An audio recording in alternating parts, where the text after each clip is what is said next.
नमस्कार मंडळी. उकडीचे मोदक तर सगळ्यांनाच खायला आवडतात, पण ते कधी-कधी पिठाळ होतात आणि मोदकसुद्धा फुटतात. तर तसं होऊ नये त्यासाठी काय करायचं?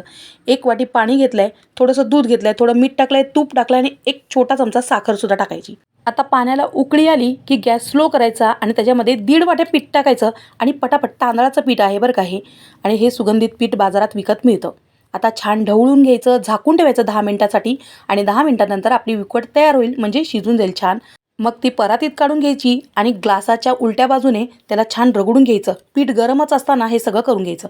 म्हणजे गरम गरम असताना जितकं होईल तितकं ते रगडून आपल्याला ते मळून घ्यायचं आहे. असं बघा, तार निघाली पाहिजे असं आपलं हे पीठ पाहिजे. जर का तुम्ही हा पेढा आहे ना, तो जो दाबला किंवा लाटला ना, तर त्याच्या कडेला चिरा पडता कामा नयेत. असं आपलं पीठ असायला हवं.